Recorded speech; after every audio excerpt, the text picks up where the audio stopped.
Class 12 fourth semester philosophy suggestion 2026। Hello বন্ধুরা, আজ আমি দ্বাদশ শ্রেণীর চতুর্থ সেমিস্টারের দর্শনের প্রথম অধ্যায় সত্যাপেক্ষক ও সত্য সারণী নিয়ে আলোচনা করব। এই আলোচনা পর্বে তোমরা সমস্ত অধ্যায় থেকে 2, 3 ও 6 নম্বরের প্রশ্ন উত্তর পেয়ে যাবে, যা অতি গুরুত্বপূর্ণ বলা বাহুল্য। এর বাইরে কোনো প্রশ্ন আসবে না।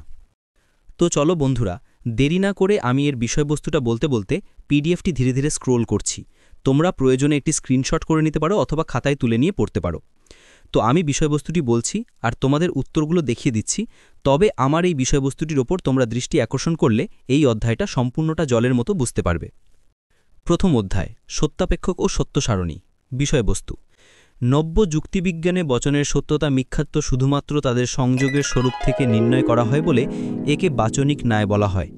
এই আলোচনাতেই আসে সত্যাপেক্ষক বচনের ধারণা, যে যৌগিক বচনের সত্যতা তার অঙ্গ বা সরল বচনগুলির সত্যতার ওপর নির্ভর করে, তাকেই সত্যাপেক্ষক বচন বলে।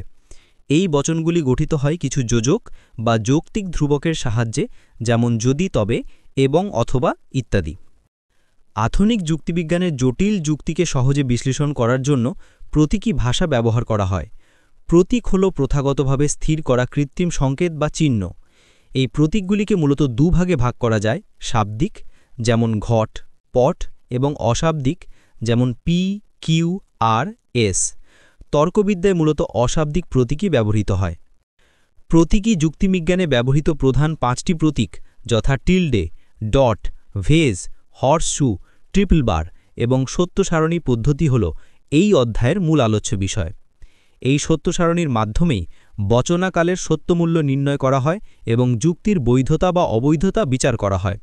এছাড়াও যুক্তিবিজ্ঞানে আরও 3 ধরনের প্রতীক ব্যবহার করা হয়: গ্রাহক প্রতীক, ভ্যারিয়েবল, যেমন পি, কিউ, আর; যৌক্তিক ধ্রুবক, কনস্ট্যান্ট, যেমন এবং, অথবা; এবং মানক, কোয়ান্টিফায়ার, যা পরিমাণ নির্দেশ করে। এই সমস্ত প্রতীকের সঠিক প্রয়োগের মাধ্যমেই প্রতীকী যুক্তিবিজ্ঞান তার কাজ সম্পন্ন করে। ভিডিওটি ভালো লাগলে একটি লাইক, সাবস্ক্রাইব ও শেয়ার করে চ্যানেলটির সঙ্গে যুক্ত থেকো। আর এর ফ্রি পিডিএফ নিতে চাইলে আমাদের হোয়াটসঅ্যাপ চ্যানেলে যুক্ত হতে হবে। হোয়াটসঅ্যাপ চ্যানেলের লিঙ্ক এই ভিডিওর ডেসক্রিপশন বক্সে দেওয়া আছে।